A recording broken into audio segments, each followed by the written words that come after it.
Back. Hope you had a good lunch and there is coffee outside, so if you're feeling sleepy, please help yourself. I welcome you all to the thematic session 4A, Nourishing Spaces, Homes, Schools and Markets. This session will be chaired by our star from yesterday, Sunita Kadyala. I will not again go into the introductions because we have already introduced her. She's a professor of global nutrition at LSHTM. Our second chair, co-chair for this session is Wanjiku, who's a public health nutritionist and food system scientist with over 15 years of experience leading nutrition-sensitive research and policy initiatives. At WorldFish, she advances evidence on how aquatic foods can drive healthier and more equitable diets. I welcome both Sunita and Wanjiku on stage and request them to take the session forward.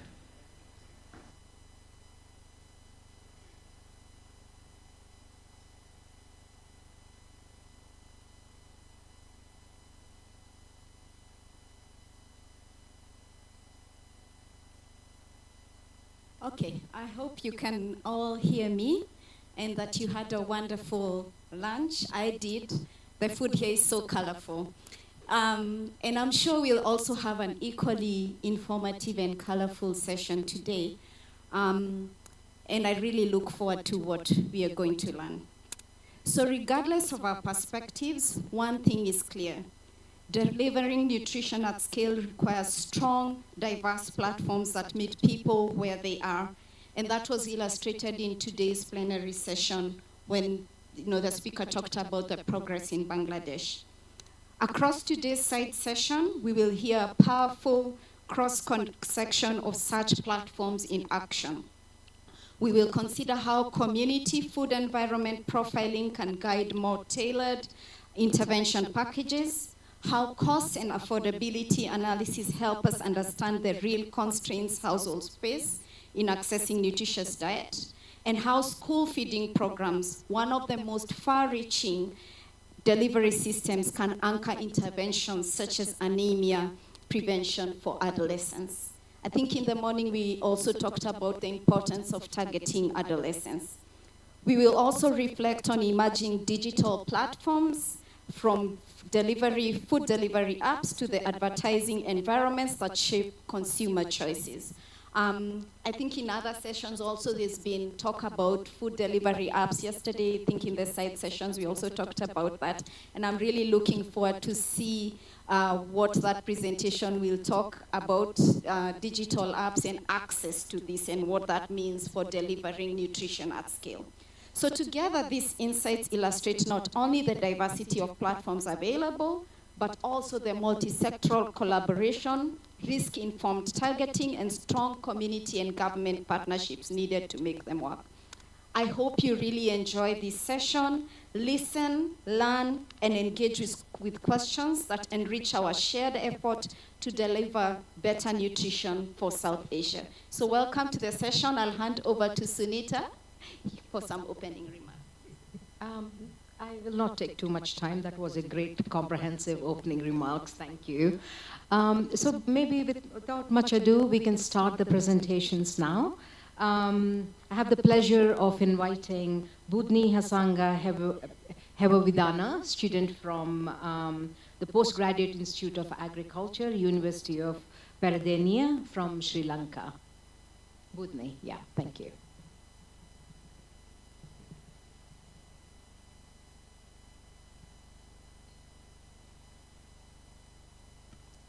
Good afternoon, everyone.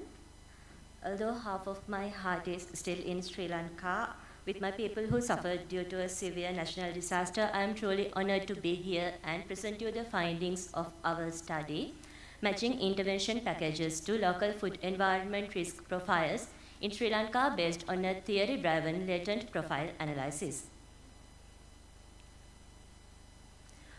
The data for this study was drawn from Food Environment Work Package of Fresh Sri Lanka, which is executed in order to increase fruits and vegetable consumption in Sri Lanka.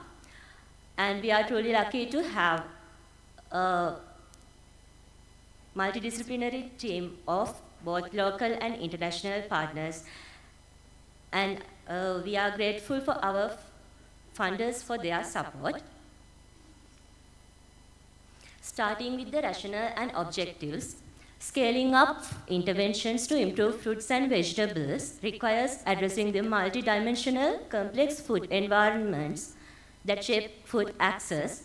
There, our objectives were to identify and classify different types of food environments into distinct subgroups, define the key features and risk profiles of each subgroup, and to match tailored intervention packages to each subgroup to effectively increase fruit and vegetable intake. The analytical framework of our methods, their sample size was 57 Grama divisions in rural and urban areas in Ratnapura and Badulla districts in Sri Lanka. As the initial step, a full census of retail outlets and markets in the study GN divisions were carried out, and it was followed by in-depth assessment in a subsample of 351 retail outlets and 15 markets. And our conceptual framework consisted of 11 indicators contributing to 4 dimensions. This is our conceptual framework, and as you can see, 3 indicators: share of healthy food options, operating hours, and density of outlets contributed to the dimension availability and physical accessibility. 2 indicators: price ratio of healthy to unhealthy foods and cost of a healthy diet contributed to cost of affordability dimension. 2 indicators: hygiene rating of store and temperature control for perishables contributed to the safety and quality dimension, and total number of advertisements present, visibility of healthy advertisements, visibility of unhealthy advertisements, and ratio between promotions for healthy to unhealthy foods contributed to marketing and advertising dimension. In analytical approach, we selected latent profile analysis that is used to identify unobserved subgroups within multidimensional continuous data. This aligns with the study's theoretical model of food environment quality, and prior to the analysis, all the indicators were standardized and correlations were checked. We estimated models with 2 to 4 profiles using Starta GSEM command, and model evaluation was done using the fit indices AIC and BIC, entropy, and class size. And these are our findings. And considering the objective 1, identifying and classifying different types of food environments, we selected profile 3 model as the best model because it has the lowest AIC and BIC values and entropy above 0.8 and minimum class size of 13, which exceeds the threshold level of 5% of the sample. And this is our profile comparison across indicator means given in a line graph. I will describe the indicators in the upcoming slides. Starting with our objective 2, key features and risk profiles of food environment subgroups. Profile 1 was characterized by lower than average density of fruit and vegetable vendors and the lowest average duration of operation hours for retail outlets, lower than average price ratio of healthy to unhealthy foods, moderate cost of a healthy diet, highest average vendor hygiene scores and level of food advertisement is low, and visibility of healthy ads in particular is low. This profile was entirely rural, consisting of 13 rural GN divisions out of 57, and we named it as low access, low noise food environments. Profile 2 was characterized by lower than average density of fruit and vegetable vendors, highest average cost of a healthy diet, though unhealthy foods are even more expensive than healthy foods, and lowest hygiene scores. Visibility of healthy and unhealthy foods are both higher than average, but overall amount of advertisements is low. This profile is also consisted of all rural GN divisions, 22 out of total 57, and we named this profile as pricey unsafe food environments. Profile 3 was characterized by highest average density of fruits and vegetables vendors, lowest average cost of a healthy diet, but unhealthy foods are even cheaper than healthy, higher than average vendor hygiene scores, highest density of food advertisement, but visibility of healthy advertisements is good, and more promotions are advertised for healthy foods than for unhealthy foods. This profile consisted of all of the urban GN divisions in our study area and a few of the rural GN divisions, contributing to 22 of the total 57, and we named it as high access, low cost, health supportive food environments. Our final objective, matching interventions to food environment types. For low access, low noise food environments, the key constraints were low availability of fruit and vegetable vendors, less convenient hours, and less visible promotion of healthy food. And we suggested fruit and vegetable vendor initiative program as the intervention. And for pricey, unsafe food environments, key risks were highest cost of a healthy diet, low availability of fruits and vegetables, and poor hygiene practices. For that, we suggested vouchers for fruits and vegetables to facilitate consumers affordability of fruits and vegetables, and vendor food safety and safety training and branding to promote vendors selling more fruits and vegetables, and to make them aware of food safety standards. And our third profile, high access, low cost, health supportive food environments. They were overall healthier, but unhealthy foods were relatively cheap. The proposed interventions were nutrient friend one-to-one counseling sessions on nutrition and healthy food ad campaign to make consumers aware of the benefits of fruits and vegetable consumption. Implications and next step. These findings will directly guide the FRESH initiative's next phase and district level plans, and it will support Sri Lanka's national nutrition policy via health and agriculture programs.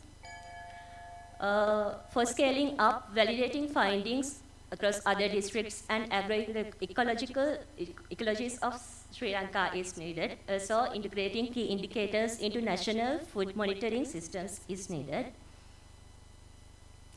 As key partnerships, collaborating with governments, private sector, NGOs is needed, and leveraging regional bodies for broader adoption is necessary. Implementation systems. We should anchor scale up in strong community partnerships and ensure interventions are relevant, equitable, and effective. Thank you for your attention, and questions are welcome. And my participation was made possible for the generous support of the D4N conference. Thank you.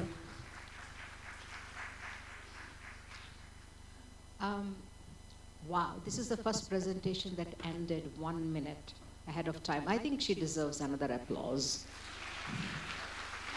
Well done. And a master class on how to prepare amazing slides as well. A great presentation. Thank you. The next presenter is Krishna Lamsal from WFP.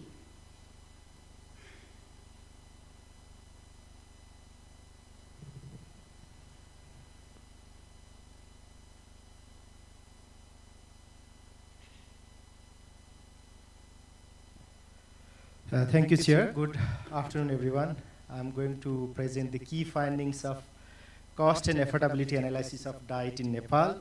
It is an approach to identify the affordability gap and how the affordability gap can affect the nutrition policy and program, and what are the area for scalable intervention, especially social protection program. So this analysis, cost and affordability analysis, we use acronym SCAD, was conducted in the leadership of National Planning Commission of Government of Nepal with the technical support of WFP.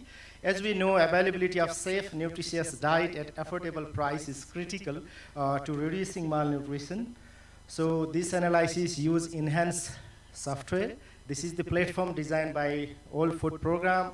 in the partnership with Johns Hopkins University, Zero Hunger Lab, and other research partner, which use linear programming method to calculate the least cost diet basket. We know there are different type of diet basket. For example, energy only diet, it could be healthy diet basket, or it could be a nutrient adequate diet, or stable adjusted nutrient adequate diet, different type of diet basket. But in this analysis, we compare the cost of energy only diet and stable adjusted nutrient adequate diet in the context of Nepal. And this software also can assess the affordability gap using the food expenditure data of living standard survey and the impact of different intervention, especially social protection program or nutrition specific program that contribute on the household diet cost. This analysis also helps to understand the impact of non-affordability and food and nutrition security, and to identify the most effective transfer modality or transfer value of social protection program, for example, school feeding program or child cash grant or different type of social protection program to meet the nutritional need of an individual. This finding also contribute to effectively targeting the nutrition program and identify the hot spot of non-affordability to focus the nutrition program to improve the overall nutrition status of the vulnerable population. This is the analytical framework of this analysis. We use the food price data collected by Nepal Rashtra Bank to calculate the consumer price index. Nepal Rashtra Bank collect the food price data in monthly basis from more than 63 local market representing all geo units and all provinces.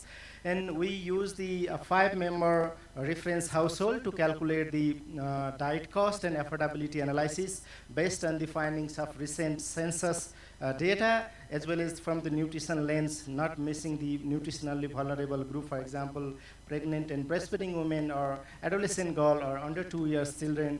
And we use the food expenditure data of Nepal Living Standard Survey to calculate the affordability gap in this analysis. And we use the different food composition table. In the context of Nepal, we have food composition table which is not complete. So to complete the food composition, we use the regional food composition table.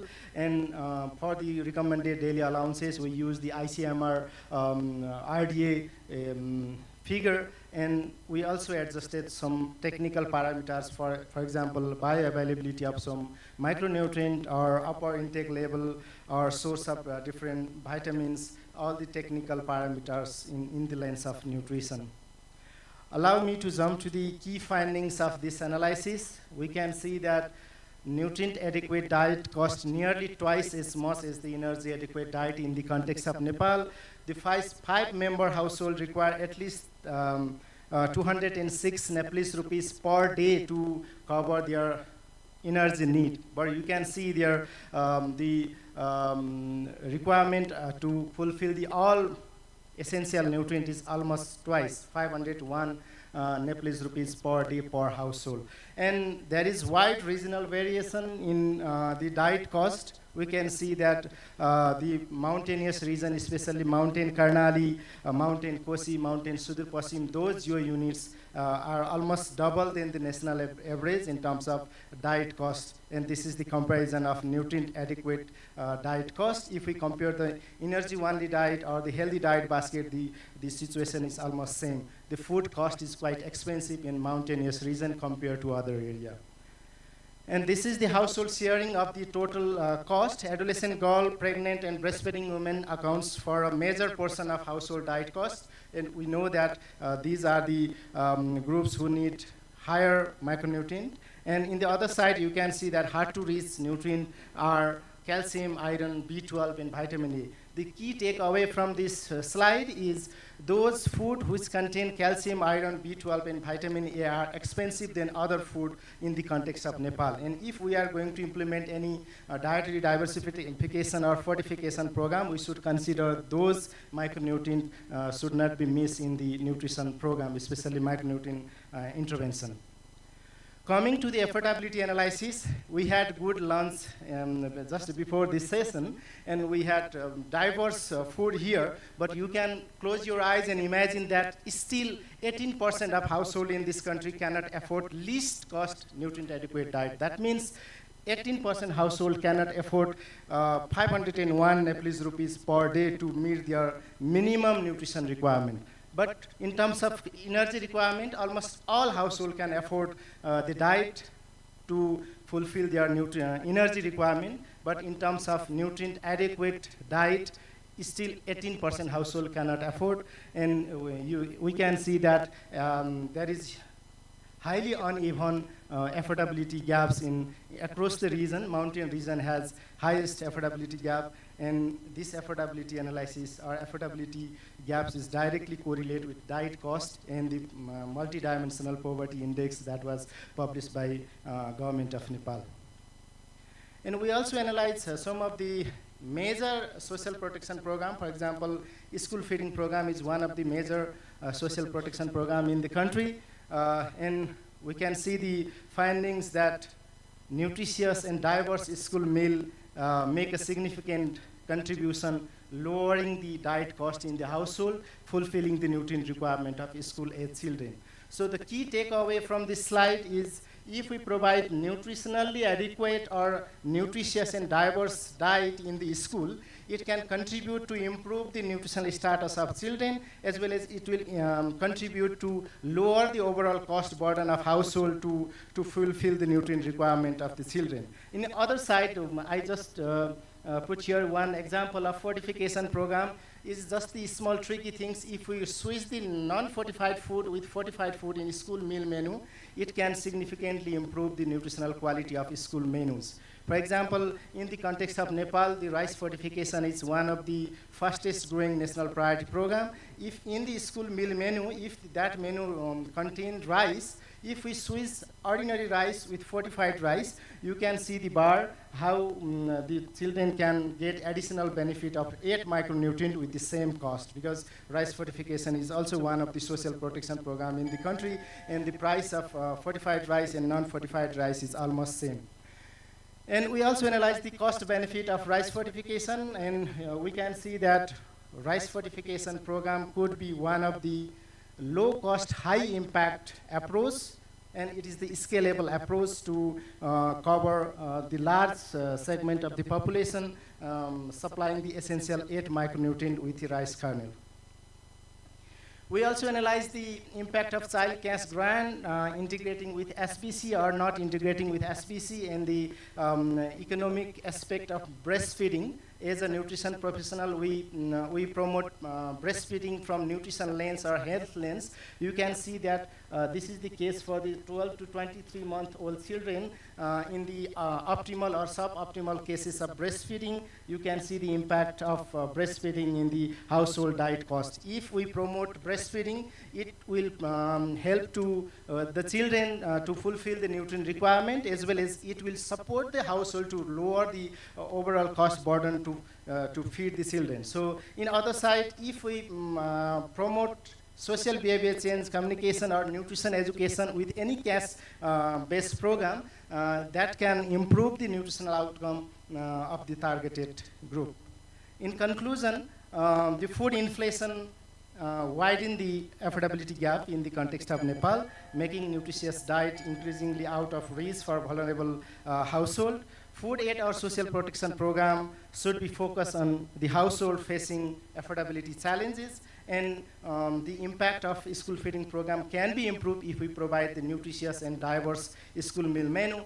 Large-scale fortification, including rice fortification, could be low-cost, high-impact approach, and optimal breastfeeding practices improve the child nutrition status as well as household burden to the diet, and integrating nutrition education with child cash grant or other social protection program is the effective approach to improve the overall nutrition status of the vulnerable population. Thank you. Sorry. Great, thank you. May I make what might seem like a rude request, but could you go back to your seats, because you will block the slides for other speakers. Sorry about that. Yeah. The next speaker is also from WFP. We have a slight change in the program. Mohideen Naina could not make it here. They'll be here on screen to answer the questions, but we do have Keshni Souza here presenting the work. Yes, thank you very much, and good afternoon, everyone. So I'm here to present about WFP's homegrown school feeding program in Sri Lanka, a submission made by my colleague Mohammed Nusri, who couldn't be here with us in person today, but is joining us online. So talking about the homegrown school feeding program in Sri Lanka, so this is mainly supplementing the national school meal program that is carried out in Sri Lanka, which is completely owned by the government of Sri Lanka, benefiting 1.5 million students across grade 1 to 5. So the concept here is that a food supplier will be selected to supply meals for these students, most likely a parent of the students itself, and each supplier has supplies for a maximum of 200 students. So the meal here is designed by the Ministry of Health in Sri Lanka in collaboration with the Ministry of Education. And it's a morning meal that is provided. The meal provider will be receiving a reimbursement of 0.36 USD per meal per student. This will be given as a reimbursement basis to each school meal supplier. And for the year 2025, the total budget for this program that has been allocated by the government is 106 million USD. So looking at the value chain for the national school meal program, what happens is the local farmer provides to the wholesale market thereafter supplies to the local retail shop, and thereafter the school meal supplier purchases from the local retail shop and provides the meal to the students. So what happens here, a few constraints that came to our notice is that there was a high dropout rate of these school meal suppliers. This is mainly because they come from low-income families, and since the modality of payment is on reimbursement basis, sometimes they are unable to sort of continue their lifestyle with being in debt.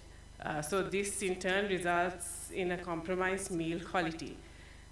So what homegrown school feeding does is it shortens this value chain, directly linking the local farmer to the school meal supplier.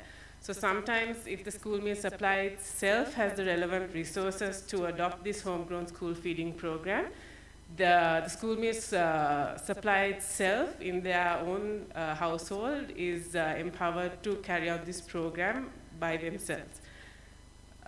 Which has therein resulted in high commitment by the school meal suppliers for this program, and also resulted in a sustainable nutritious school meal for the students.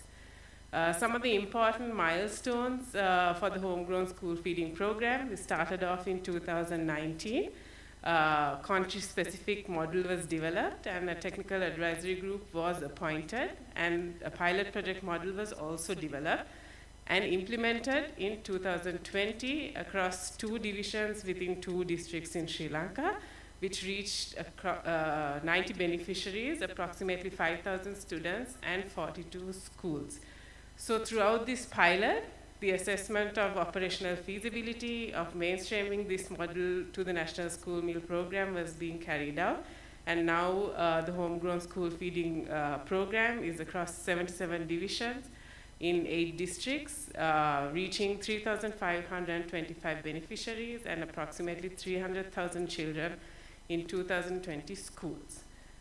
So the rationale for this homegrown school feeding program is that it offers a sustainable solution to address some of the challenges which school meal providers and the program itself are facing. So this also increases the local agriculture production and strengthens the supply chain through which meal providers have direct access to fresh food locally sourced at reasonable prices. So the success of the homegrown school feeding program in Sri Lanka is mainly because of the collaboration and the support we receive from the government ministries in Sri Lanka.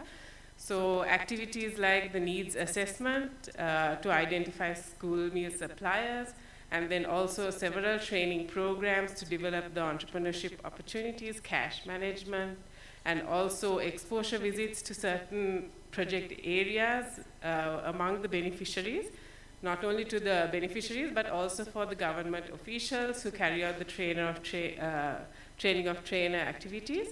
And also to ensure the food safety and quality, we also provide standard cooking utensils, food transporting carriers, and also cooking demonstrations. To make it a holistic program, we also include a component of social behavior change.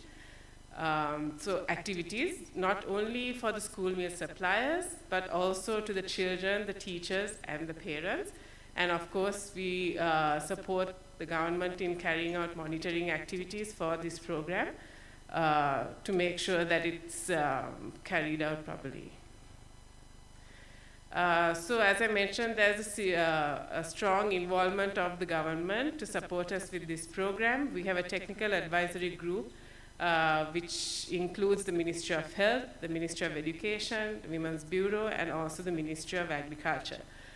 So in terms of cash flow and technical support, WFP receives the support of its partnership secretariat, which currently lies within the Ministry of Rural Development, Social Security, and Community Empowerment.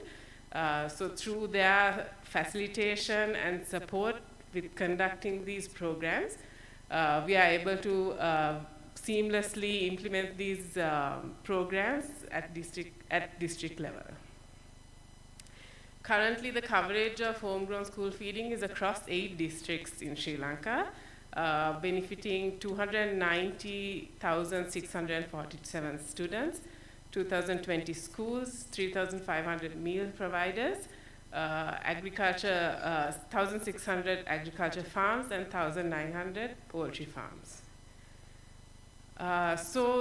The expected achievements for the school meal program through this homegrown school feeding program is that the demand for the producers and a sustainable income, high retention rate and high commitment of school meal providers for this program, food safety and quality, and support and follow-up within the community itself, and also the involvement of multiple stakeholders, and also sustainable nutritious, to ensure sustainable, nutritious, and quality meal is given to the students.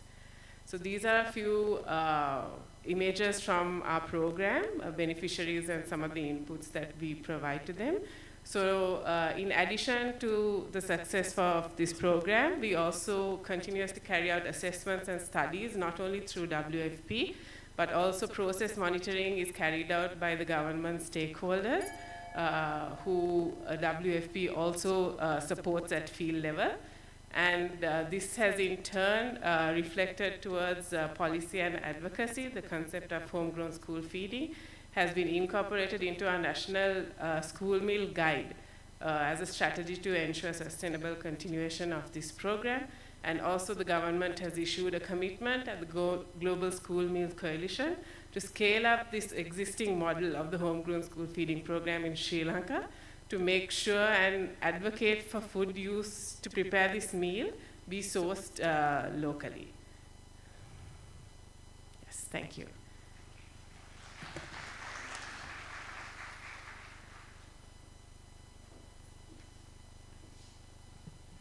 So to continue on this theme of school-based strategies, we shall have Naga Venkata Shri Sandhya from JSS College of Pharmacy, Mysore.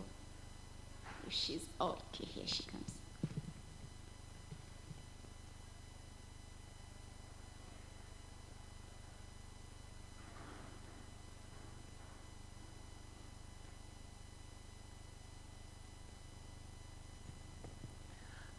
Good afternoon, everyone. I'm Sandhya. I've come to present about a school-based strategic anemia prevention, which we did in the social welfare department, in the social welfare hostels, where it is more of a confined area. So this is a qualitative gap analysis in a southern state. You all do not need any introduction about anemia and what all programs which have been implemented in various countries, including various projects, and the burden is still heavy. We still, over the past 2 days, we have been discussing about trying to achieve SAM and MAM, but still, SAM and MAM through midday meals, etc. But then still we have issues on the micronutrient deficiencies. And even now we have been talking various methods, various aspects of on how to alleviate these micronutrient deficiencies. And anemia for that case is the most huge burden, and you all agree with me, has the least awareness. So to understand the awareness of anemia and its effects on the school students, we have done a small qualitative analysis here. You all know that the burden, when it's uncorrected, it is for sure translated into the maternal age, and also is translated into the neonates. So exactly where is the breaking point? We have only 9 months when the woman is pregnant to modify or alleviate anemia. But adolescent age, we do have more than 9 months for sure.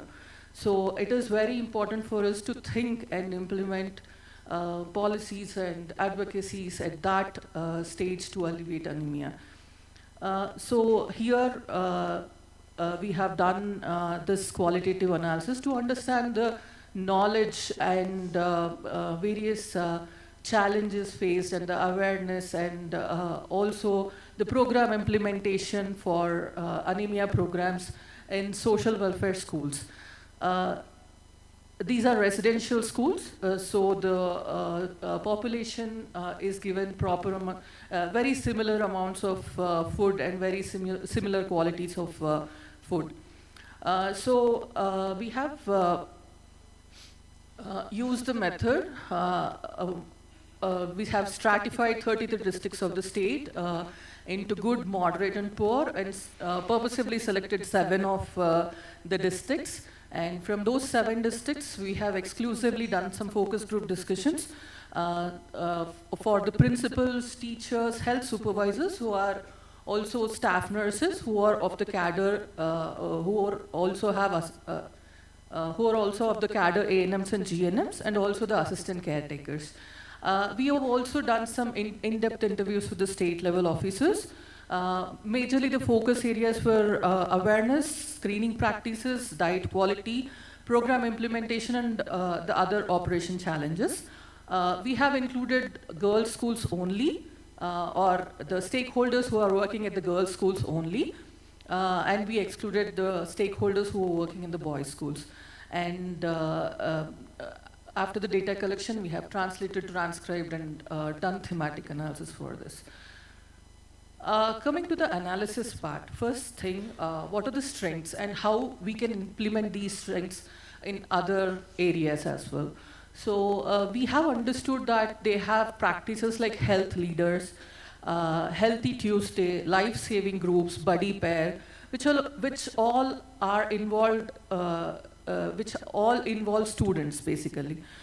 So the some of the students are selected as health leaders, and they are supposed to attend life-saving group meetings with the teachers and the healthcare providers, and they are also supposed to talk about one important aspect on health, including nutrition, on every Tuesday. And the buddy pair is making 2 girls into 1 pair, and making sure that each of them has the whole knowledge about the other one, including their health issues, their intake of the tablets, or any other complaints. So I have provided some verbatims here. They also have introduced yoga and exercises daily. They have also have an interesting health support app there, which has the EHR records of all the 3 lakh students from 280 schools across the state, and the doctors there provide necessary suggestions to the health supervisors placed at the school whenever they have a complaint. So that's one more interesting initiative happening in these social welfare hostels, which can be translated further. So what exactly are the challenges then? We have seen there have been good strengths. If we look at the challenges, there has not been any uniform screening across all the districts. Some of them get students tested only when it is necessary or when it is very severe. Obviously, the lack of uniformity in identification as well as management and in treatment also poses a really big risk in attaining anemia. For example, there is a verbatim from one of the health supervisors. She says she doesn't believe in tablets or IFS, or she doesn't even believe in vitamin C tablets for that case, because she thinks they might have too many side effects, and she only wants to correct anemia using food and nutrition. So these are some of the aspects which were identified as major challenges. Obviously, across the state, we have people telling us that the students do not eat properly, maybe because of the lack of appetite due to anemia. And obviously, because all these students are having menarche, there is a problem with heavy bleeding, and they do not know how to convey it to their health supervisors. They do not know what is heavy and what is less. So that is another challenge here. Coming to the opportunities based out of, or probable solutions based out of the challenges we have seen, there are RBSK teams, the PHCs available, the primary healthcare centers available nearby, and also providing digital hemoglobinometer at each school would actually kind of solve the problem of screening. And we all have talked about fortification of food, but also inclusion of vitamin C and awareness of inclusion of vitamin C with iron to increase the absorption of iron is also very important. And then very importantly, designing a protocol which has a very standardized management across the schools is very important. And not just designing the protocol and creating this, taking up this protocol and creating awareness in the students as well as the healthcare cadres out, and also involving principals and teachers is very important. So if you ask me what would be the possible barriers, we have some answers from some of the regional officers. They said it is very difficult for them to sort severe anemia, like cases for 3 and 4 HB percentage, because the parents are very skeptical about blood transfusions. There is a myth that blood transfusion should not happen, and they are very reluctant towards it. So that is one major issue. And if we are not educating teachers and principals in at least training them about why it is important to track and identify students with anemia, because their performance levels are reduced because of this. So it is very important for us to create awareness among teachers and principals as well. So this was the first step, and after that we have done some KAP study and also created some simple visual protocol-based IEC tools. We have executed them as awareness training camps in the healthcare cadres, teachers.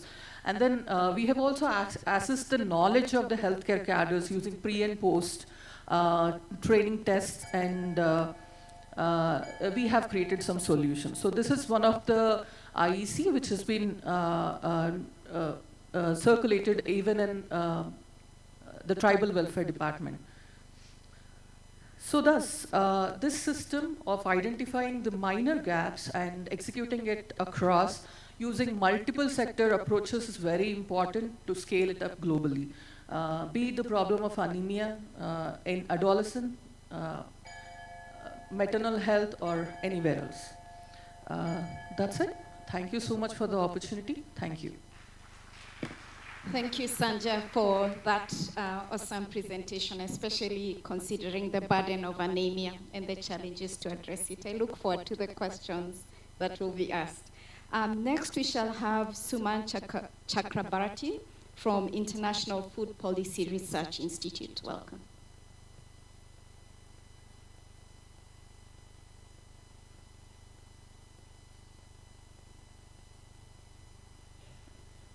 Good afternoon, everyone. I'll be presenting on the dietary and health effects of digital food retail in India. This is ongoing work with my colleagues Alka Chauhan and Sam Scott, who are also in the room here today. Globally, there's been a threefold increase in food sales through digital food retail. And it promises to reach about 2.8 billion users by 2029, according to some estimates. And there's a risk of consuming more unhealthy foods. Why is this the case? Because it's dominated primarily by unhealthy food offerings. It increases exposure to personalized food marketing, and it's associated with weight gain, per the literature that's coming up. In India, there's actually a very vibrant landscape of digital food delivery apps. These range from Zomato, Swiggy, Eat Sure, and they provide fast and convenient food to Indian consumers. So for example, Zomato traditionally used to provide ready-to-eat foods whenever a consumer wanted it within about 30 to 40 minutes. Now there's a new version of that called Blinkit, which can provide all your retail food items in less than 10 minutes. So that's what they deliver. These have been scaled up in India since 2017, although their very early implementation began sometime in 2015. And together, they served more than 50 million monthly active users in 2023. So why is this important? Because in India, we have abundantly low-wage delivery workers who need employment. And this industry is coming up as a potential employment opportunity. There are seamless digital payment systems in India, like the UPI, which enable payments to happen very easily. There's cheap data available, which is basically from your mobile phone. You just need to get a recharge once a year, and you have access to internet. And there's greater than 85% smartphone penetration. So what that's resulted in is that urban India is slowly skipping the large retail revolution that we saw in developed countries, and everything's on your mobile phone now. And this is happening in cities, but it's quickly penetrating into peri-urban areas and rural areas.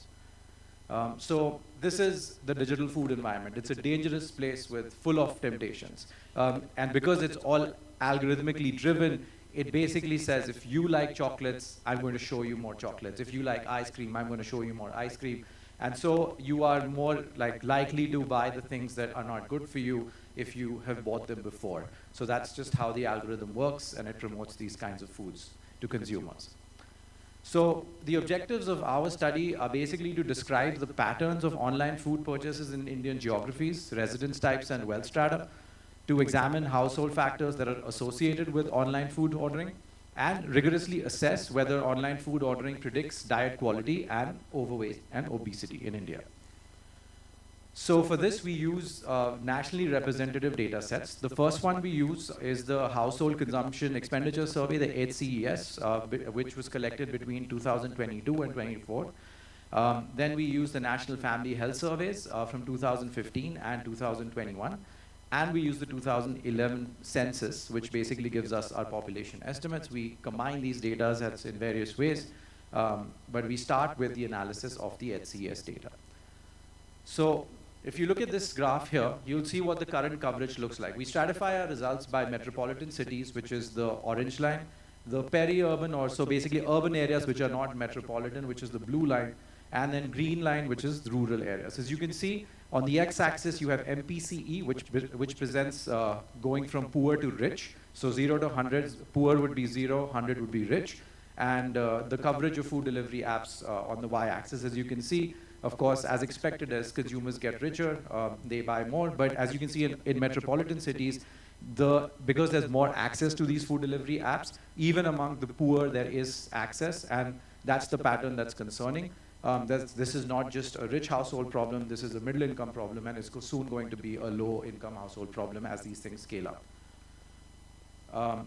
This is the overall coverage, and this is now in absolute numbers. So this is the census data combined with the NSS data, and it shows you how far and how deep these food delivery apps have penetrated into India's geography. It's national, And then those are like zoomed in graphs on the metropolitan area. So there's the Delhi metropolitan area, the Kolkata metropolitan area. And the purples represent populations covered, which are more than 2.5 million concentrated in each of these districts. So very densely populated and with easy access.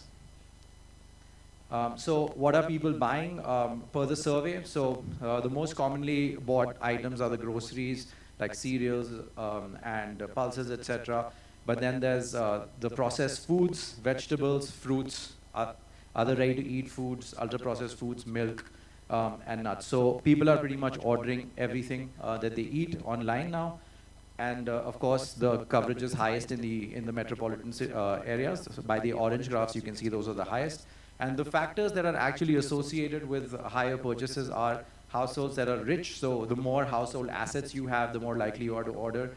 The higher your monthly expenditure, the more likely you are to order. The more access to internet you have, the more likely you are to order. If you have more education, you're more likely. And if you have domestic help, in metropolitan areas that you're less likely, but in rural and urban areas that are not metropolitan, you're more likely to order.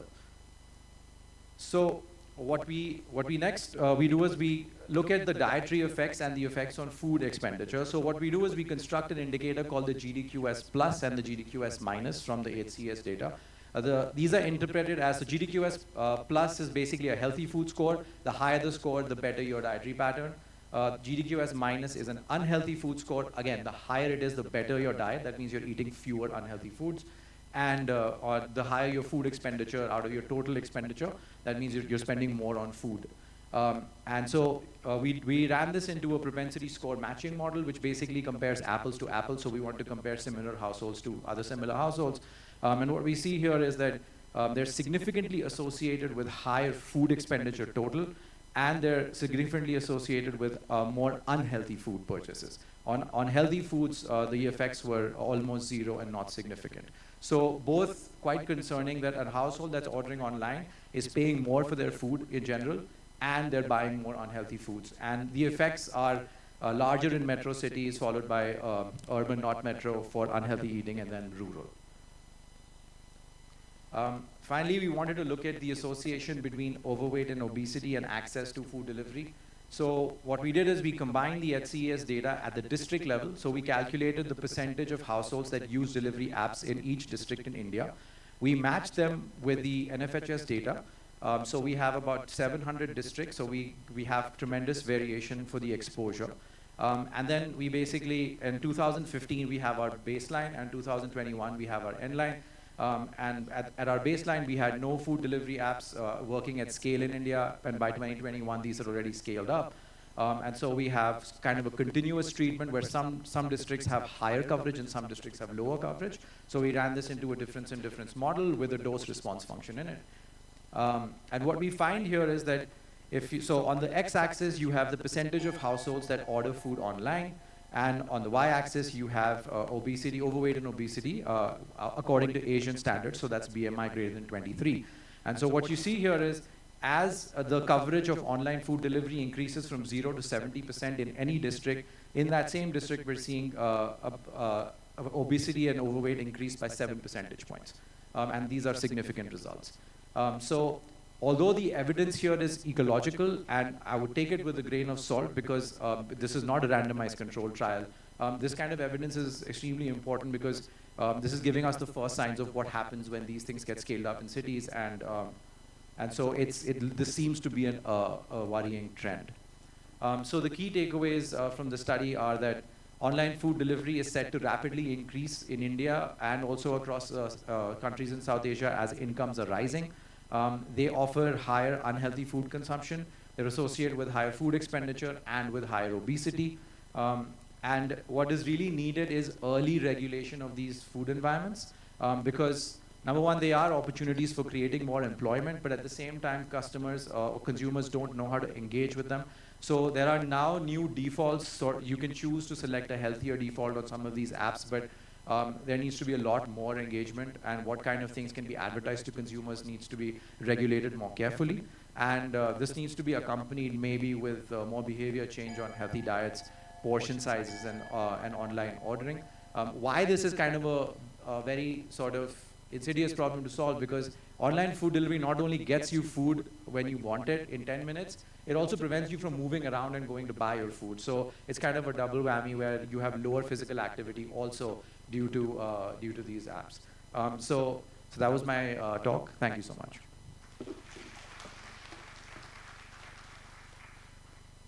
Thank you.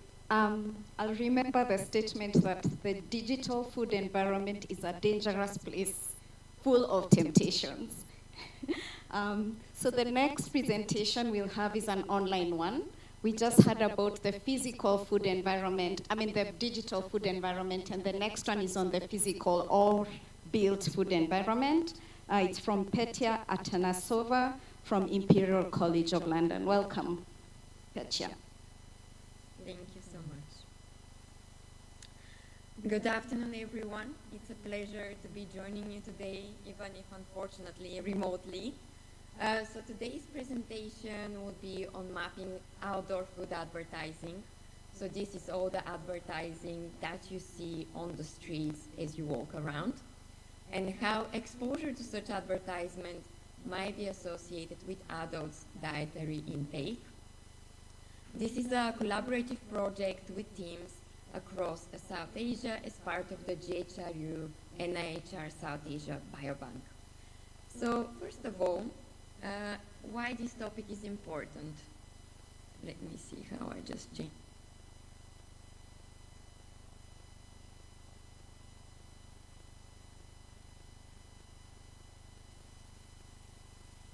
Sorry, I'm back.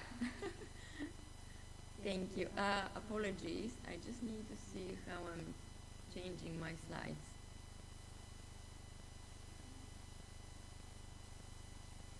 Oh, there we go. So why this topic is important? Well, as we know, poor diet is a very important risk factor for non-communicable diseases, and outdoor food advertising might be one important aspect of the environment that can shape consumers' food choices. And this is particularly interesting in the case of South Asia, as there have been observed steep increases in the sales of ultra-processed foods, and it's also forecasted to be one of the world's fastest growing advertising markets. And there is an ongoing transition towards these unhealthy packaged and ultra-processed foods. We need to categorize really the type of food products advertised outdoors. There is little evidence on that so far, and with this study we aim to give a bit of an indication what is mostly presented to people when they go outdoors. And then we try to assess how exposure to this advertisement might be associated with dietary intake, and whether it differs by specific groups. Okay, next slide. There we go. So what the data set that we are utilizing is the South Asia Biobank data set. Some of you might be familiar. It's a very rich data set. It includes data from Bangladesh, India, Pakistan, and Sri Lanka, where we have information on dietary intake, socioeconomic, lifestyle variables, and importantly, geolocation of residence. And the second data set is the environmental mapping data, which includes the pictures and geolocation of all outdoor food advertising within each surveillance site where individual data was collected. So here on the slide, I hope you can see there. I've provided a few examples of the pictures of these outdoor food advertisements that were captured. And we manually then extracted information from these images on what is the product advertised using a protocol by Informers, which is a very, it is the usual protocol to use in this case. And what we do then is, because we have the geolocation of the advertisements and we have the geolocation of the individual, on the site you can see an illustrative example of the geospatial linkage. So we draw a buffer around individual's place of residence, and we count all the advertisements around their home, and we classify them as unhealthy or healthy advertisements. And we then conduct multiple regression analysis for the association. And we stratify by income and sex.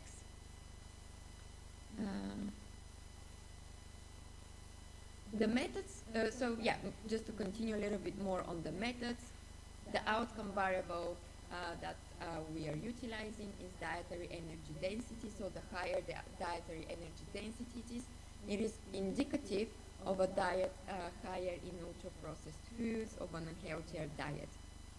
And we also use free sugar intake and saturated fatty acids intake as they're commonly targeted by a policy.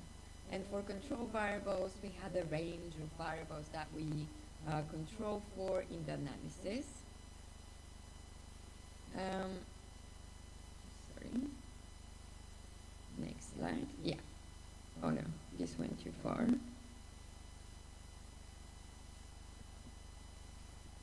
Sorry.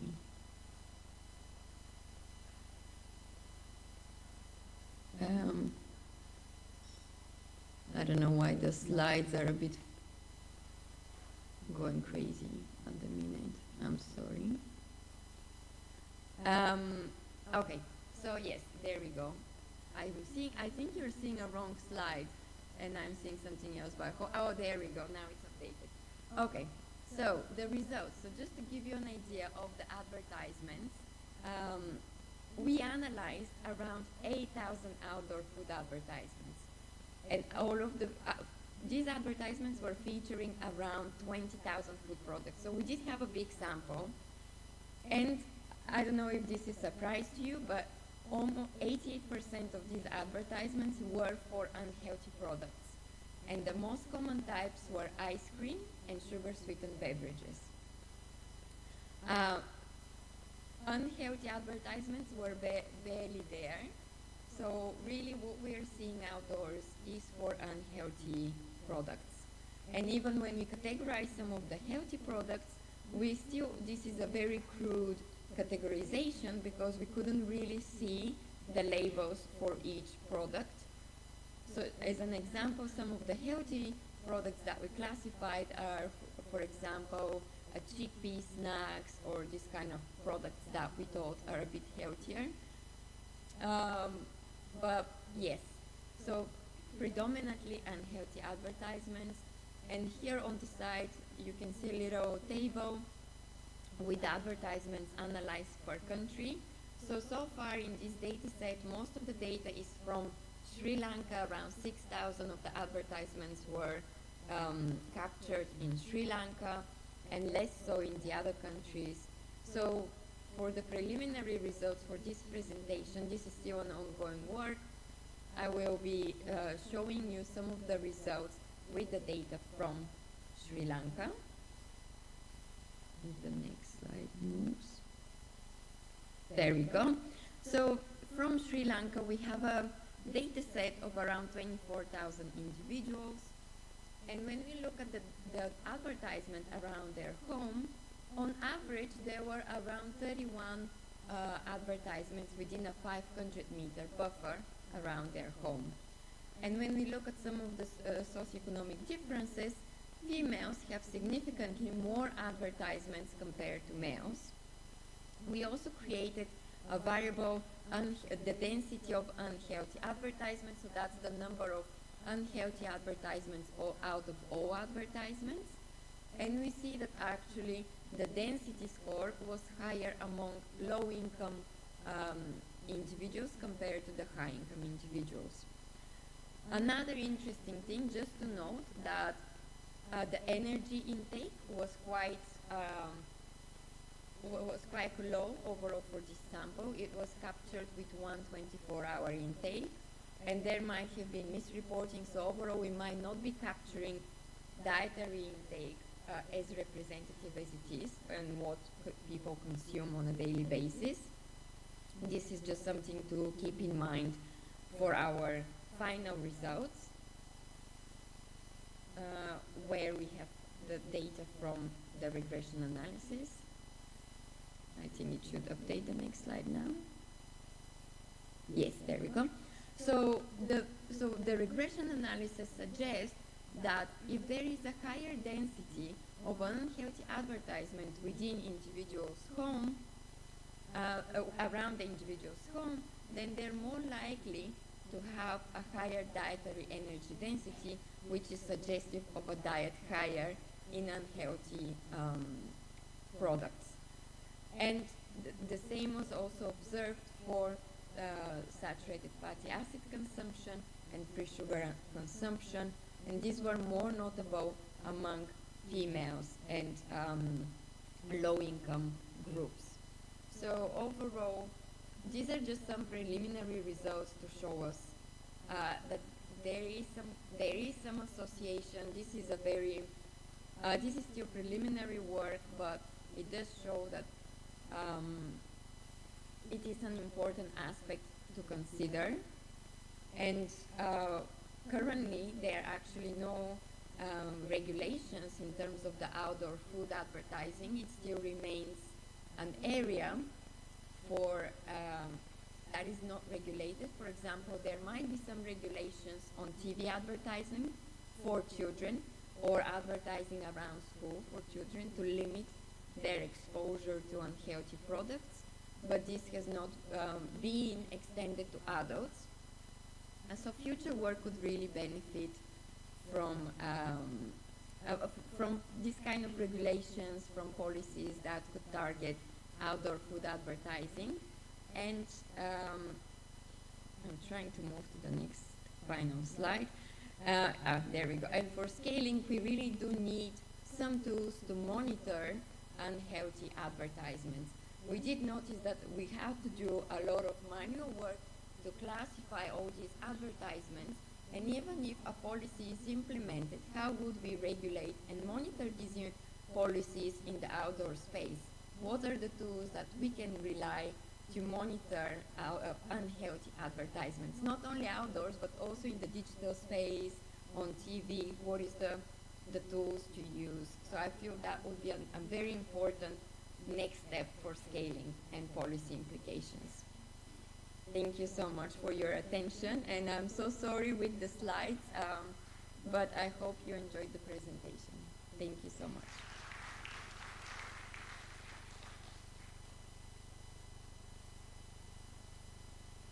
Thank you all the presenters. That was our last presentation. And I think all the presenters were crystal clear in how they articulated, their studies, and the slides were also super well done. And thank you so much for that. And we ended on time, I presume, right? So congratulations. So we can start taking questions now for the presenters. So yeah.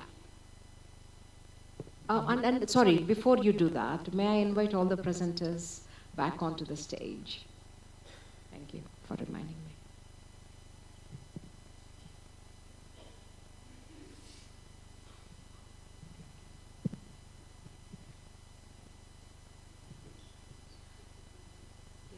Yeah. Do we have Modin online as well?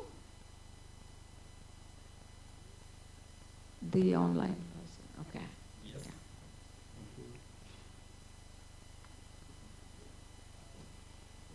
So if you can keep your questions to a question and not long commentaries, and also the responses under 1 minute, please, and also refrain from the long commentaries, and then we can get more questions going.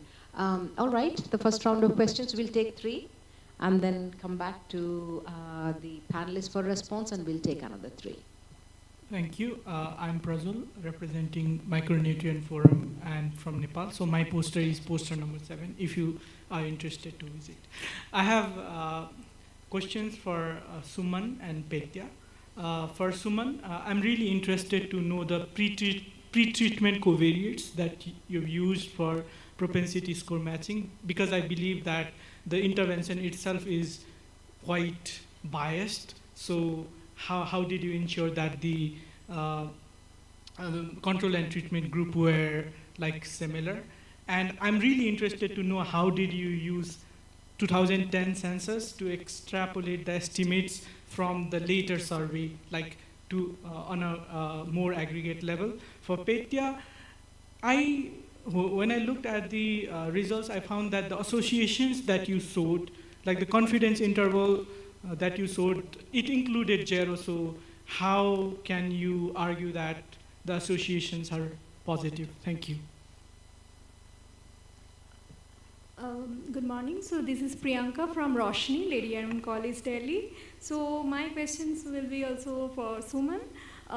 First thing is, have you captured age-wise trend also in using this delivery app? And second question is, what regulatory, since you have already told that it is ongoing work, since we are very interested to know that what regulatory frameworks you are thinking to balance this innovation in digital app and with public health goals related to nutrition and obesity prevention. Thank you.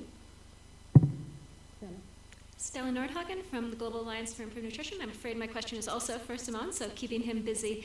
I thought it was really interesting to see more attention paid to the digital space, but I was really struck by how negatively you framed digital food access in your remarks. I would have thought there was also some opportunity there for expanding access to food and information about food. So it'd be great if you could speak some more to whether you saw any of that in your data, whether you see opportunities for that, or if not, why you're so convinced it's primarily a negative force. Thanks. Great. So Shuman, you will take all the questions first, and then Petya on to you, and then next set of questions not to Shuman, please, and to the rest of the panelists. He needs a break, and also others need to have a chance to respond to their studies. Thank you for these really interesting and excellent questions. So on the pre-treatment covariates, so the NSS data provides a lot of information on the household characteristics, such as the total number of assets that a household has, the total consumer expenditure. It has the demographic covariates, such as the religion, the caste, the state, whether the household has domestic help, what the age structure of the household is. So we threw in all of the standard demographic covariates, wealth covariates, education covariates to balance the households. We further restricted the analysis, so we did within metropolitan area analysis, we did within urban non-metropolitan area analysis, and we did within rural analysis so that we could further restrict the comparisons to make them similar. We also adjusted for states, so we did a within state analysis. So we tried to sort of make sure that we were comparing very similar households to each other when we sort of did the PSM. The next thing was the census data. So again, excellent question and great observation. So the Indian census, the last one that is publicly available is from 2011. What we wanted to do was at least get some number on what the exposed population would be. And definitely this is a lower bound estimate because the population has increased over time and there's been greater migration to urban areas. So these should be taken as lower bound estimates. The estimates are simple. They are just total population in the district multiplied by the total number of individuals accessing food delivery apps in the districts. So it's just going to give you a simple total population count based on the 2011 numbers. The other, one sec, sorry. Yeah, the age-wise trends, so we also included a covariate of whether a household that had adolescents in it was more likely to order, but we found, contrary to what we thought, that there was actually a lower probability for such households to order food online.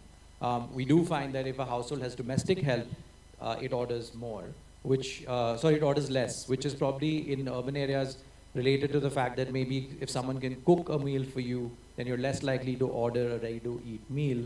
But then again, there's going to be people ordering, say, the groceries and milk, things that perish quickly, and then if you just need them, you remember, oh, I don't have milk, you just order it online. So things like that are happening. On the regulatory goals, yes, this is definitely a challenge. This is the new environment, very difficult to regulate the space. But again, it's an opportunity because as companies, so we don't know how these apps work internally. We don't know whether, say, a chips company is paying these these aggregators money to even like put their chips brand as an advertised brand or something like that. That may be happening. And there might also be just simple algorithmic decisions being made to promote things that people like to eat. So this is definitely, this requires engagement with the private sector. And I think the private sector is showing interest in how healthier diets are becoming more, I think, consumer friendly. Also, people want to see that kind of messaging. So I think if we engage in a positive way with them, to say that, you know, the consumer is very concerned about their health. So how can we help empower them to make the best decisions? Maybe some sort of like traffic light signals on the foods that are available, you know, just additional information that can help the consumer make better decisions. And the negative framing, I apologize if it came across as negative. I myself am a user of these apps. And I feel like they've definitely created convenience. They've increased accessibility, availability. So those are things that they've definitely done. But at the same time, the issue is that I think the consumers are just using these to do what we are worried about. They order a lot of ultra-processed foods. They order things that are unhealthy. From other studies, we know that snacking is a tremendous mechanism to also improve healthy eating. So if one can promote healthier snacks through these mediums, that might be an opportunity to improve dietary diversity. But there's this competition going on between, say, the chips industry and the broccoli industry. May I stop you here? Yeah. Because that's a big debate. It feeds into the larger debate of whole ultra-processed foods or unhealthy foods in general, and how they're proliferating the environments and what to do with that. But thank you so much. I have to cut you there. Pitya, do you want to talk about why you came to the conclusions you came to despite the very wide conference intervals? Yes. Yeah, thank you. Yes, thank you. Thank you so much. Yes, so we do have very wide confidence intervals. The effects we find are quite small overall. And maybe one reason for this could be the sample we use is still quite big, 24,000 individuals, and it could be that we're just seeing a very large difference between people. Really, the data set we have is all across Sri Lanka, so not only Colombo area. There are some urban and rural participants involved in this combined food sample. So we did find significant and small results for the total sample and for females. And the results that you saw that are not significant were for males and especially for high-income participants. So it seemed like the environment around the home is particularly, it could be that females are more more exposed to their environment around their home. It could be that males or in general go somewhere else and less around their home. And this is just something we observe. We don't really know how to explain it yet. And yes, it is indicative that there are some significant results. And this is just an association, really. We can't say anything about causation. Unfortunately, this data set is just one time collected in terms of the environment, and